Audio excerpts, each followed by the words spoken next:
Good morning, स्वागत है आपका। आप देख रहे हैं फिट इंडिया का सुपर हिट बुलेटिन। मैं हूं आपके साथ श्वेता श्रीवास्तव और आपके साथ मैं हूं दीपिका यादव। तो शुरू हो चुका है आपका फेवरेट मॉर्निंग शो, जिसमें देश दुनिया की तमाम बड़ी खबरें रोजाना हम आप तक पहुंचाते हैं। संडे हो या मंडे, रोज ये शो लेकर हम आते हैं। फिट इंडिया के सुपर हिट बुलेटिन के बाद आपको दिखाएंगे फ्रेश एंड फास्ट में देश और दुनिया की हर बड़ी खबर अलग अंदाज में।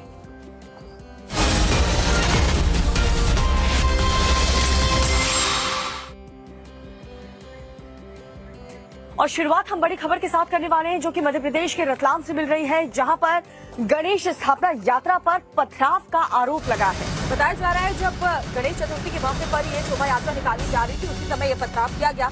यात्रा पर पथराव से भड़का हिंदू संगठन, गुस्साए लोगों ने थाने का घेराव किया। इलाके में भारी संख्या में पुलिस बल की तैनाती कर दी गई है। तो मध्य प्रदेश के रतलाम से ये बड़ी खबर। तो देखिए कैसे यहाँ पर मध्य प्रदेश के रतलाम में गणेश स्थापना यात्रा पर पथराव का आरोप लगा है। यात्रा पर पथराव को लेकर के हिंदू संगठन काफी भड़क गए हैं। गुस्साए लोगों ने थाने का घेराव भी किया। इस पूरे इलाके में भारी पुलिस फोर्स की तैनाती कर दी गई।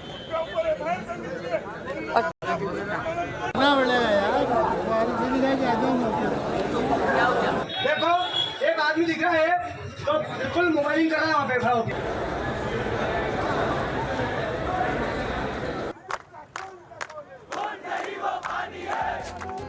और एक बड़ी खबर आपको लखनऊ से बताते हैं। बिल्डिंग हादसे में मरने वालों की तादाद देखिए बढ़ गई है। 8 लोग बताए जा रहे हैं कि उनकी मौत हो चुकी है, जबकि कई लोगों का जो रेस्क्यू है वो किया गया है। 28 लोगों के घायल होने की भी खबर है।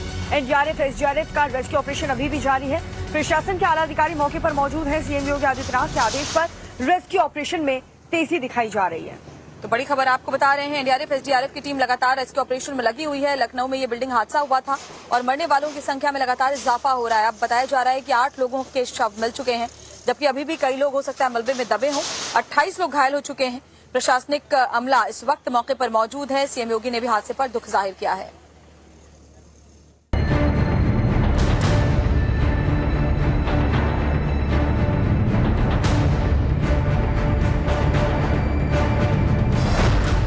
लखनऊ में मौत की इमारत, भरभराकर गिरी 3 मंजिला इमारत। बेगुनाहों की मौत का जिम्मेदार कौन? ये घटना खौफनाक है, यह हादसा दर्दनाक है। जी हां, यूपी की राजधानी लखनऊ में एक 3 मंजिला इमारत भरभराकर गिर गई और इस भयानक हादसे में कई बेगुनाहों की जान चली गई। घटना लखनऊ के ट्रांसपोर्ट नगर इलाके की है, जहां बारिश की वजह से बिल्डिंग का बड़ा हिस्सा गिर गया। बिल्डिंग ढहने से कई लोग इसकी चपेट में आ गए और लोगों में चीख पुकार मच गई। इस हादसे की चपेट में एक ट्रक भी आ गया। हादसे की खबर मिलते ही पुलिस और फायर ब्रिगेड की टीम मौके पर पहुंच गई। बाद में एनडीआरएफ और एसडीआरएफ की टीम को भी बुलाना पड़ा। बताया जा रहा है कि जिस वक्त यह हादसा हुआ उस वक्त बिल्डिंग में करीब 60 लोग काम कर रहे थे और कई लोग मलबे के नीचे दब गए, जिनको बचाने के लिए प्रशासन जुट गया। रेस्क्यू टीम के जवान ढहे हुए हिस्से को गैस कटर से काटकर अंदर घुसे। टाइम्स नाउ नव भारत संवाददाता मनीष यादव पूरे रेस्क्यू ऑपरेशन के दौरान घटनास्थल पर मौजूद रहे।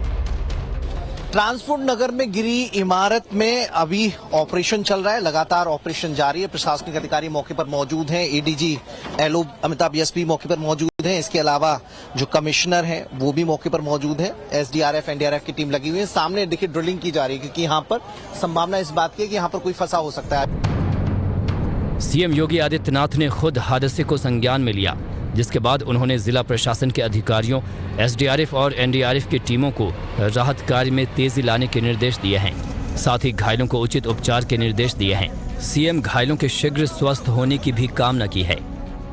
ये ऑपरेशन एनडीआरएफ के द्वारा किया जा रहा है, तो अभी इसमें कोई अगर व्यक्ति होगा उसको सुरक्षित निकालने का प्रयास होगा। अभी यहाँ डॉक्टर्स के द्वारा, जो यहाँ पर भी डॉक्टर्स की टीम है उनके द्वारा बताया गया है, लेकिन अभी उन्हें हॉस्पिटल भेजा गया है। हॉस्पिटल से फाइनल कंफर्मेशन होता है। अभी एनडीआरएफ की टीम लगी हुई है। जब तक पूरे क्षेत्र का, पूरे एरिया का सर्वेक्षण नहीं हो जाता है, तब तक ये कह पाना मुश्किल है कि अंदर और कोई है या नहीं। रक्षा मंत्री राजनाथ सिंह ने भी सोशल मीडिया एक्स पर हादसे पर दुख जताया है।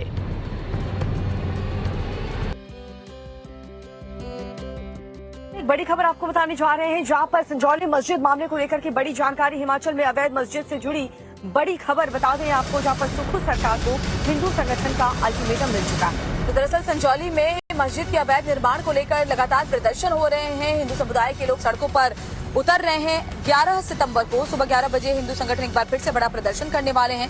2 दिन बाद यानी कि हिंदू संगठन अपने हिसाब से फैसला लेंगे। तो देखिए माहौल और भी ज्यादा तनावपूर्ण हो सकता है शिमला के संजौली में, जहां बड़ी जानकारी ये मिल रही है कि राज्य भर के लोगों से प्रदर्शन में शामिल होने की अपील हिंदू समुदाय ने की है।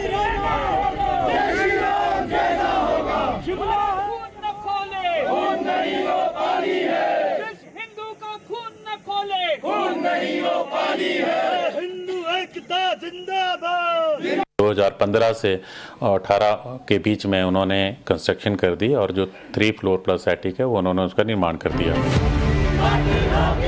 गुस्सा है कि बढ़ता ही जा रहा है। मस्जिद के खिलाफ आम लोगों का रोड मार्च जारी है। उम्मीद थी कि शिमला के नगर आयुक्त कोई बड़ा फैसला सुनाएंगे, लेकिन अभी इस मामले पर सिर्फ अगली सुनवाई की तारीख सामने आई है। पहले ये जान लीजिए कि संजौली मस्जिद के अवैध निर्माण के मामले में सुनवाई के दौरान क्या क्या हुआ। वक्फ बोर्ड ने अपना जवाब दाखिल किया। स्थानीय निवासियों ने भी पक्षकार बनाने के लिए आवेदन किया। इस मामले की अगली सुनवाई अब 5 अक्टूबर को होगी। इधर सुनवाई की डेट अगले महीने की आई है, लेकिन स्थानीय लोगों को तुरंत इंसाफ चाहिए। इसी वजह से शिमला के संजौली में मस्जिद विवाद तूल पकड़ता जा रहा है और अब हिंदू संगठन ने ये फैसला लिया है कि मस्जिद में हुए अवैध निर्माण के खिलाफ 11 सितंबर को प्रदर्शन करेंगे। इसके लिए 11 सितंबर को सुबह 11 बजे संजौली में एकत्रित होने की अपील की है। हिंदू संगठन इसे अस्तित्व और धर्म की लड़ाई बता रहे हैं। सोशल मीडिया पर इसे लेकर तेजी से मैसेज वायरल किया जा रहा है। साथ ही इस मुहिम में राज्य भर के लोगों को जोड़ने के लिए कहा गया है। मतलब तनाव का बढ़ना तय है। यही वजह है कि प्रदर्शन के बाद से ही संजौली मस्जिद के पास सुरक्षा व्यवस्था कड़ी कर दी गई है। आप देख सकते हैं यहाँ पर पुलिस जो है भारी संख्या में यहाँ पे डिप्लॉय की गई है, ताकि जो है क्योंकि माहौल काफी तनावपूर्ण यहाँ पे हो गया है। भारी संख्या में हिंदू संगठन के लोग यहाँ पे जमा हुए हैं। दरअसल प्रदर्शन कर रहे लोगों ने अब अल्टीमेटम दे दिया है कि 2 दिन में मुख्यमंत्री सुखविंदर सिंह सुक्खू इस मामले पर एक्शन ले, नहीं तो फिर हिंदू संगठन अपने हिसाब से फैसला लेंगे। बता दें कि मस्जिद मसले पर खुद कांग्रेस के नेता भी आमने सामने आ गए हैं, क्योंकि विरोध आवाम की तरफ से हो रहा है। ये मस्जिद इलीगल बनी है, ये टूटनी चाहिए जी। आप क्या कहेंगे? ये मस्जिद क्लियर है। जब विधानसभा में क्वेश्चन लगा है उसमें क्लियर कट किया गया है कि ये मस्जिद अवैध है। अवैध का मतलब है डोमिलिश होनी चाहिए। अब सवाल है कि स्थानीय लोगों को परेशानी क्या है। आखिर शिमला के लोग इस मस्जिद का विरोध क्यों कर रहे हैं? तो बता दें कि लोगों को शिमला की डेमोग्राफी चेंज होने का खतरा सताने लगा है। आरोप है कि संजौली मस्जिद में बड़ी संख्या में रोहिंग्या मुसलमान आ रहे हैं। स्थानीय लोगों को अपनी और अपने परिवार की सुरक्षा का खतरा है। स्थानीय लोगों का आरोप है कि जिस जगह पर मुस्लिम आबादी 8 से 10 तक सिमटी रहती थी, अब वहां की आबादी 150 को भी पार कर चुकी है। स्थानीय लोग खुद को असुरक्षित महसूस कर रहे हैं। हिंदू युवक को मारा गया था, उसका सर फोड़ दिया गया था, उसको कई टाके आए थे और उसके पीछे जो लोग बताए जा रहे हैं वो खास समुदाय से हैं और मुख्य आरोपी जो है वो गुलनवाज अंसारी है। गुलनवाज अंसारी को लोग यहां कुणाल के नाम से जानते थे, क्योंकि वो अपना नाम कुणाल ही बताता था। और तो और देखिए कि आप जब उसके शॉप पर आएंगे, ये बार्बर शॉप चलाता था, और उसकी शॉप पर जब आप आएंगे, अभी फिलहाल बंद है, तो आप देखेंगे बोर्ड पे लिखा हुआ है Ayat glam zone, ladies and gents hair spa, cutting, smoothing, rebonding, straightening, ये दुकान है। सवाल है कि नाम बदलकर काम करने की मजबूरी क्या है? अपना नाम छुपाकर दूसरों को धोखे में रखना चाहते हैं। सर ये सोचते हैं अगर ये अपना नाम जो भी इनका नाम है गुलफाम असाम जो भी इनका नाम है, अगर ये वो नाम बताएंगे तो लोग इनके पास हमारे हिंदू लोग नहीं जाएंगे नहीं। तो इसीलिए अपना नाम कुणाल वगैरह बना के, कोई मोनू कोई सोनू बना के, इसीलिए अपना नाम आइडेंटिटी छुपाते हैं। स्थानीय लोगों की शिकायतें बढ़ती जा रही हैं। सरकार दुविधा में है, सियासत गर्म है। कुल मिलाकर शिमला उबल रहा है, क्योंकि संजौली मस्जिद यहाँ के लिए नासूर बनता जा रहा है। सुल्तानपुर से इस वक्त बड़ी खबर आपको बता रहे हैं, जहां पर मुठभेड़ पर राहुल गांधी का बड़ा अटैक। राहुल गांधी ने मुठभेड़ पर अब सवाल उठाने शुरू कर दिए। तो बड़ी खबर आपको बता रहे, संविधान को माथे से लगाना सिर्फ ढोंग है। बीजेपी राज्यों में कानून की धज्जियां उड़ाई जा रही हैं। वर्दी पर लगी खून की छींटें साफ होनी चाहिए। मंगेश के परिवार के आंसू पूरे देश से सवाल पूछ रहे हैं। राहुल गांधी सुल्तानपुर में मंगेश यादव के मुठभेड़ पर ये सवाल उठा रहे हैं। इससे पहले अखिलेश यादव ने भी इस पर सवाल उठाए थे और कहा था कि जाति को देख करके एनकाउंटर किए जा रहे हैं। और अब एक बार फिर से राहुल गांधी भी इस पर सवाल पूछ रहे हैं और कह रहे हैं कि जानबूझकर बीजेपी शासित राज्यों में कानून की धज्जियां उड़ाई जा रही हैं।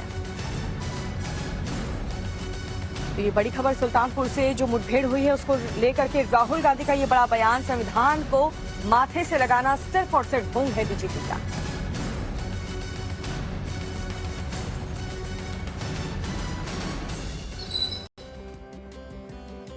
उत्तर प्रदेश का बहराइच शायद ही कभी इतनी सुर्खियों में रहा जितना पिछले 2 महीने में है, क्योंकि देखिए लगभग 2 महीने का वक्त बीत चुका है। आदमखोर भेड़िए की वजह से पूरे देश में बहराइच की चर्चा जोरों पर है। जहां बहराइच के लोग अभी भी डर के साए में जीने को मजबूर हैं, क्योंकि अभी भी जो भेड़िए हैं, आदमखोर भेड़िए, वो अभी भी वन विभाग की टीम की पकड़ से काफी दूर है। ऐसे में लोग अब पूजा पाठ और भगवान का सहारा ले रहे हैं। दिखाते हैं आपको रिपोर्ट।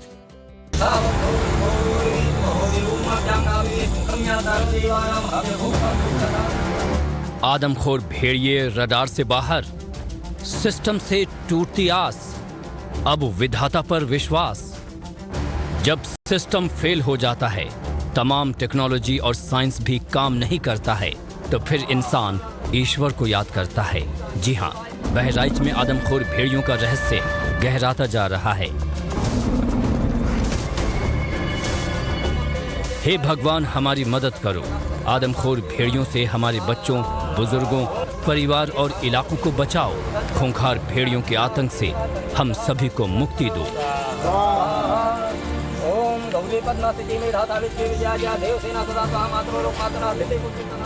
बहराइच के लोग भी अब भगवान को याद कर रहे हैं। तस्वीरें महसी विधानसभा क्षेत्र के राम गांव की हैं, जहां भेड़िए के आतंक से मुक्ति के लिए ग्रामीण पूजा पाठ और हवन कर रहे हैं।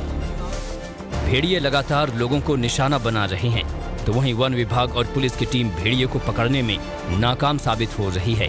ऐसे में ग्रामीणों का कहना है कि अब भगवान ही उन लोगों को नरभक्षी भेड़ियों के आतंक से मुक्ति दिलाएंगे। प्रशासन के द्वारा जो दावा किया जा रहा है वो पूरी तरीके से खोखला साबित हो रहा है और भेड़िए अपनी घटना को अंजाम दे रहे हैं। प्रशासन कुछ नहीं कर पा रहा है। कहने के लिए तो ये दावा किया जा रहा है कि वन विभाग की टीमें, पुलिस विभाग की टीमें और तमाम लोग, शूटरों को बुलाया गया, सारी चीज़ें, लेकिन हमें नहीं लगता है कि प्रशासन कुछ कर पाएगा इसमें। इसलिए अब सिर्फ और सिर्फ भगवान का सहारा है। भेड़ियों के हमले को लेकर ग्रामीण खौफजदा हैं। ऐसे में सिस्टम से ग्रामीणों की नाराजगी सही है, लेकिन योगी सरकार इस मुद्दे को लेकर सजग और सतर्क नजर आ रही है। एक तरफ जहां 18 शार्प शूटर भेड़ियों के पीछे लगे हैं, तो वहीं इलाके के विधायक सुरेश्वर सिंह पिछले कई दिनों से रात में गांव-गांव दौरा कर रहे हैं। बीती रात विधायक सुरेश्वर सिंह ने कई गांव का दौरा किया। इस दौरान टाइम्स नाउ नव भारत की रिपोर्टर श्वेता भट्टाचार्य भी मौके पर मौजूद थीं। इसीलिए वन विभाग के लोग, पुलिस विभाग के लोग और अन्य शिकारी लगाए गए हैं, जिससे अकारण कोई न मारा जाए, चाहे वो जीव हो चाहे मनुष्य हो। अकारण किसी को सजा नहीं देनी चाहिए। तो जब भेड़िया निश्चित हो जाएगा, भेड़िए कोई वही 5-6 भेड़िए नहीं थे। भेड़िए तो इस कछार के क्षेत्र में बहुत रहते हैं, लेकिन वो चिन्हित परिवार है। जो 2-3 केंद्र हैं, उसी केंद्रों में रहता है, वो चिन्हित परिवार है। उन्हीं को मारने का आदेश है। तो उम्मीद है कि सफलता मिलेगी इस सप्ताह। ये है सुरेश्वर सिंह जी, जो देखिए खुद इलाके में घूम रहे हैं। देर रात पूरे इलाके में घूमते रहेंगे, अलग अलग गांव में जाएंगे और वहां पर लोगों से भी मिल रहे हैं, जागरूकता फैला रहे हैं। और ये भी एक प्रमुख वजह है कि जागरूकता की वजह से भी लोग अलर्ट हुए हैं। घरों के बाहर आपको लोग दिखेंगे नहीं, दरवाजे लग चुके हैं, लोग अंदर सो रहे हैं। और यही वजह है शायद कि अटैक कम हुए हैं, लेकिन दहशत खत्म नहीं हुई है। इसलिए अभी भी हम टाइम्स नाउ नव भारत की टीम मौके पर मौजूद है और लगातार एक एक तस्वीर आपको दिखाने की कोशिश कर रही है। वन विभाग की उस मेहनत को हम दिखा रहे हैं, जो संयुक्त रूप से टीम काम कर रही है, दिन रात लगी हुई है उस 2 खूंखार भेड़िए को पकड़ने के लिए। 2 या 3 संख्या हो सकती है। खुद विधायक जी भी कह रहे हैं कि एक लंगड़ा भेड़िया जो कहा जा रहा है कि मुखिया है, वो इस वक्त कहाँ है उसे भी ट्रेस किया जा रहा है। तो अब 2 से 3 संख्या इस भेड़िए की अगर है तो इन्हें जल्द से जल्द पकड़ा जाए, इसके लिए कवायद की जा रही है। लेकिन देखिए, ऐसे रात भर घूमकर लोगों को जागरूक करके कम से कम इतनी कोशिश तो की जा रही है कि लोग जागरूक रहेंगे तो फिर वो भेड़िए का शिकार नहीं बनेंगे। कैमरा पर्सन दिलीप के साथ मैं श्वेता भट्टाचार्य, टाइम्स नाउ नव भारत के लिए बहराइच से। सितंबर का महीना चल रहा है लेकिन बारिश ऐसी हो रही है जैसे अगस्त का महीना हो। जयपुर की बात करें तो पूरी पिंक सिटी की तस्वीर बारिश की वजह से बदल चुकी है। शहर की सूरत ही बदल चुकी है क्योंकि जहां भी निगाह जा रही है वहां पानी नजर आ रहा है। और इससे पहले जब मानसून की शुरुआत हुई थी तब से लेकर अभी तक स्थिति एक जैसी है, लेकिन इसके पीछे की वजह क्या है आपको दिखाते हैं। बारिश घनघोर, पानी का जोर, सड़कों का कोई नहीं और छोर। सितंबर में भी मॉनसून की क्रांति।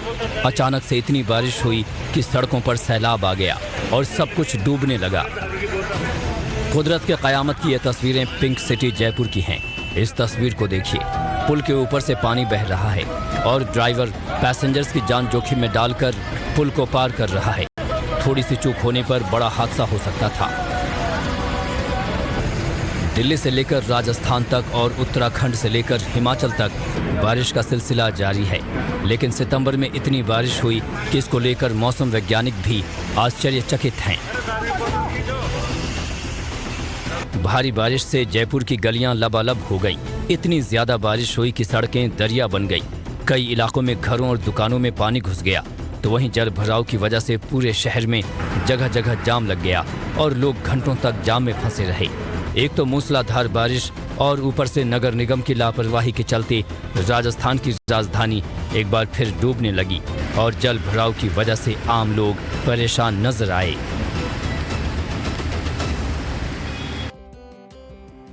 अगली खबर उत्तर प्रदेश के कन्नौज से आपको दिखा देते हैं। बिजली विभाग के कर्मचारी बकाया बिजली बिल वसूलने के लिए जब वहां पर पहुंचे तो ग्रामीणों ने बिजली का बिल तो नहीं भरा, उल्टे कर्मचारियों को ही पकड़ लिया। जी आपको बताएं, जान बचा करके लौटे कर्मचारियों ने थाने में जा करके शिकायत भी दर्ज करवाई। इस पूरे मामले को जानने के लिए इस रिपोर्ट को देखिए। बिजली विभाग के कर्मचारी गांव गए थे बकाया बिल वसूलने के लिए, लेकिन ग्रामीणों ने उनके साथ क्या किया, तस्वीर आपके सामने है।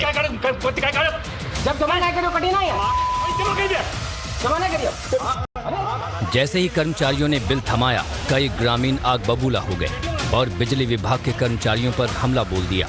गांव वाले दौड़ा दौड़ा कर कर्मचारियों को पीटने लगे। बिजली विभाग के कर्मचारियों को पीटने का ये मामला उत्तर प्रदेश के कन्नौज का है। वायरल वीडियो में देखा जा सकता है कि कैसे कुछ लोग बिजली विभाग के कर्मचारियों को पीट रहे हैं, तो वहीं कर्मचारी जान बचाने के लिए भाग रहे हैं।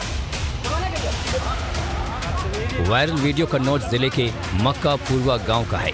दरअसल बिल की वसूली और बिजली कनेक्शन काटने के दौरान कर्मचारियों का गांव वालों से विवाद हो गया, जिसके बाद गांव वालों ने हमला कर दिया। गांव से जान बचाकर लौटे कर्मचारियों ने थाने में जाकर शिकायत दर्ज करवाई है और आरोपियों पर एक्शन की मांग की है। हमारे बिजली विभाग से इस समय बाकायदा राजस्व वसूली का अभियान चलाया जा रहा है, जिसमें हमारे कर्मचारी सब मक्का पूर्वा ग्राम में बकाया उपभोक्ताओं का बिल जमा करने के लिए बोल रहे थे। उसी अभियान के दौरान लोगों ने हमारे स्टाफ के साथ मारपीट की, गाली गलौज किया, काफ़ी हमारे स्टाफ को चोट भी आई है। बढ़ते अगली खबर की तरफ। एनसीआर को लेकर के पूरे देश में लंबे समय से बहस चल रही है और इन सब के बीच असम के मुख्यमंत्री हिमंता बिस्वा शर्मा ने नए ऐलान कर दिया है। एनआरसी को लेकर दरअसल ये पूरा मामला है और एनआरसी स्लिप दिखाने को लेकर हिमंता सरकार ने ये साफ कहा है कि घुसपैठियों को घुसने से रोकने के लिए ये फैसला लिया गया है।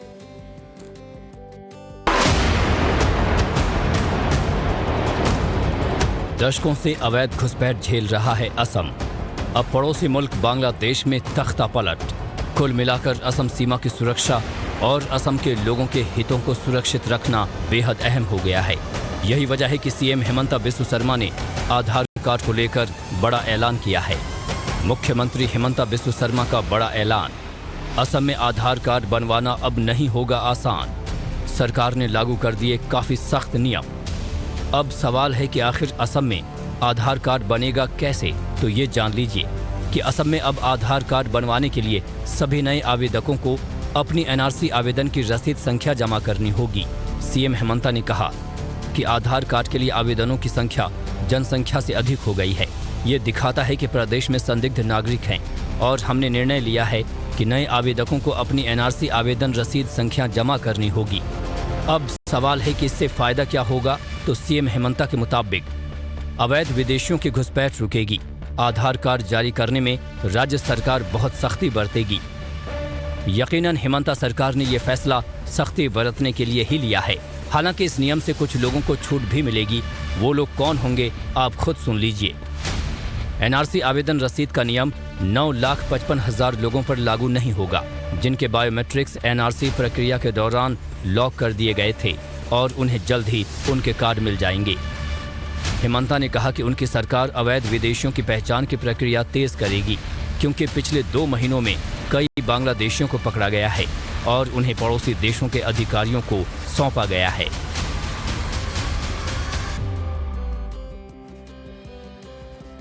अगली खबर जम्मू कश्मीर चुनाव से जुड़ी हुई, जहां रक्षा मंत्री राजनाथ सिंह आज वहां पर मौजूद होंगे और आज 2 रैलियों को राजनाथ सिंह संबोधित करने वाले हैं। जी ये बड़ी खबर आपको बता रहे, रामबन में होगी रक्षा मंत्री की रैली, जहां पर बनिहाल में भी चुनावी रैली को संबोधित करेंगे राजनाथ सिंह।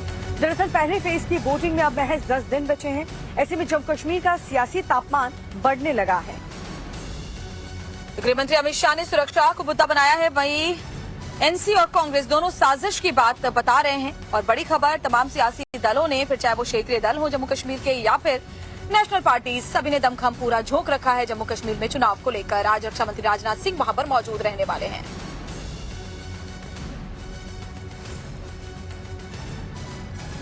में कांग्रेस और एनसी फिर से अलग झंडा लाने वाले हैं। आप लाने दोगे? अरे जोर से बोलो, लाने दोगे? 370 एनसी और कांग्रेस फिर से लाना चाहते हैं, लाने दोगे? जोर से बोलो, लाने दोगे? जुबान तल्ख होती जा रही है, मुद्दे गिनाए जा रहे हैं और हो भी क्यों ना, करीब 10 साल बाद जम्मू कश्मीर में विधानसभा चुनाव होने जा रहा है और जैसे जैसे मतदान के दिन करीब आ रहे हैं, जम्मू कश्मीर का सियासी तापमान चढ़ता जा रहा है। सभी पार्टियां अपने अपने वोट बैंक को टटोल रही हैं। किसी को साजिश नजर आ रही है तो कोई सुरक्षा का सवाल बता रहा है। बीजेपी के लिए ये चुनाव बेहद अहम है, क्योंकि केंद्र सरकार जम्मू कश्मीर में बदलाव का दावा करती है। यही वजह है कि गृह मंत्री अमित शाह ने एक बार फिर से आतंकवाद का मुद्दा उठाया है कि आपको आतंकवाद चाहिए या चैन, अमन, शांति, विकास और उद्योग विकास चाहिए, ये आपको तय करना है। अगर एनसी कांग्रेस आई तो आतंकवाद आएगा और भाजपा आई तो किसी की ताकत नहीं है आतंकवाद को यहां घुसपैठ कराने। सिर्फ अमित शाह ही नहीं, केंद्र सरकार में मंत्री और जम्मू कश्मीर से बीजेपी सांसद जितेंद्र सिंह भी सुरक्षा को अहम मुद्दा बता रहे हैं। और सुनिए राहुल गांधी पर क्या पलटवार किया है। ये मोदी जी की ही वजह से ये मुमकिन हुआ कि आज राहुल गांधी लाल चौक में जाकर के आइसक्रीम खा लेते हैं। ये शाम के वक्त मूड किया तो उठ करके वो रेजिडेंसी रोड के रेस्टोरेंट में चले जाते हैं। जब उनकी सरकार थी केंद्र में, जब उनकी सरकार थी प्रदेश में, तो वो साहस नहीं करते थे बंद कमरे से सुरक्षा कवच से बाहर निकलने का। तो वहीं नेशनल कॉन्फ्रेंस के नेता उमर अब्दुल्ला को विधानसभा चुनाव से पहले ही साजिश की बू आने लगी है। आप खुद सुनिए क्या कहा उमर अब्दुल्ला ने। शायद मेरी ही किस्मत खराब थी कि वो जीता, मैं हारा, लेकिन मुझे इसमें साजिश नजर नहीं आई। पिछले 2-3 दिनों से अब मुझे शक होना शुरू हो रहा है कि शायद वहां पे भी दाल में कुछ काला है, क्योंकि मुझे समझ में नहीं आता इस पूरे माहौल में सिर्फ जेल से लोग मेरे खिलाफ कागज क्यों भरते। उमर अब्दुल्ला के इस दर्द को बखूबी समझा जा सकता है। इसी साल लोकसभा चुनाव में उमर को करारी हार झेलनी पड़ी थी। अब कांग्रेस के साथ मिलकर चुनाव मैदान में उतरे हैं। एक नहीं 2-2 सीटों से दांव आजमा रहे हैं। आतंकी अफजल गुरु को चुनावी मुद्दा बना रहे हैं ताकि कश्मीरी आवाम को भरोसा दिला सकें कि न सिर्फ प्रदेश का बल्कि कश्मीरियों का असली हिमायती अगर कोई है तो वो नेशनल कॉन्फ्रेंस ही है। और चलिए बात करते हैं अगली खबर की। हरियाणा विधानसभा चुनाव में कांग्रेस की जो स्टार कैंडिडेट हैं विनेश फोगाट, वो आज से चुनाव प्रचार की शुरुआत करने वाली हैं। लेकिन उनके चुनाव प्रचार की शुरुआत से पहले ही, चुनाव प्रचार का अभियान शुरू करने वाली उससे पहले ही कुश्ती संघ के पूर्व अध्यक्ष बृजभूषण शरण सिंह ने सीधा हमला उन पर बोला है। हालांकि ये बात अलग है कि हमेशा से विनेश के साथ खड़े बजरंग पुनिया ने उनका बचाव किया है। सवाल ये है कि अगर जुलाना में प्रचार के लिए बृजभूषण उतरेंगे तो लड़ाई और तेज हो जाएगी। इन लोगों को हटने दीजिए, अगले ओलंपिक में देख लीजिएगा। यद्यपि मैं कुश्ती से हट चुका हूं, लेकिन भारत के बच्चे और विशेष करके हरियाणा के बच्चे, जूनियर बच्चे इतने अच्छे हैं कि चलिए मैं घोषणा करता हूं अगले ओलंपिक में 5 मेडल। सवालों की तलखी तेज होती जा रही है। विनेश फोगाट पर उंगलियां उठ रही हैं और इसकी वजह है हरियाणा का चुनाव। जी हां, विनेश फोगाट जुलाना विधानसभा से दांव आजमाने जा रही हैं। कांग्रेस पार्टी से चुनावी मैदान में उतर रही हैं विनेश फोगाट। एक तो विनेश चुनाव लड़ रही हैं, दूसरा वो कांग्रेस पार्टी के प्रत्याशी होने जा रही हैं। फिर क्या पहलवानों के आंदोलन और कोर्ट की सुनवाई की वजह से अब तक बैकफुट पर खड़े बृजभूषण सिंह अचानक सियासत के फ्रंट फुट पर आ गए हैं? और सुनिए विनेश और बजरंग के अलावा हुड्डा फैमिली के खिलाफ कैसे हमलावर हो गए हैं। बहन बेटियों की इज्जत खराब किया है, बहन बेटियों को बदनाम किया है और इनके कारण आज महिला खिलाड़ी सर उठा करके नहीं चल पा रही हैं। उसके कारण बजरंग हैं, विनेश हैं, भूपेंद्र हुड्डा हैं, दीपेंद्र हुड्डा हैं और कांग्रेस पार्टी। सिर्फ बृजभूषण सिंह ही नहीं, बीजेपी भी अब इस मुद्दे पर खुलकर बोलने लगी है। केंद्रीय मंत्री गिरिराज सिंह भी बृजभूषण सिंह के समर्थन में दिखे और सुनिए क्या कहा। ये प्रायोजित था हुड्डा परिवार से, यानी कांग्रेस से, जो अब साफ हो गया ये पहलवान बृजभूषण सिंह के खिलाफ आंदोलन नहीं था, ये भारतीय जनता पार्टी के खिलाफ आंदोलन कर रहे थे। वहीं कांग्रेस न सिर्फ विनेश और बजरंग का बचाव कर रही है बल्कि बीजेपी पर हमलावर भी है।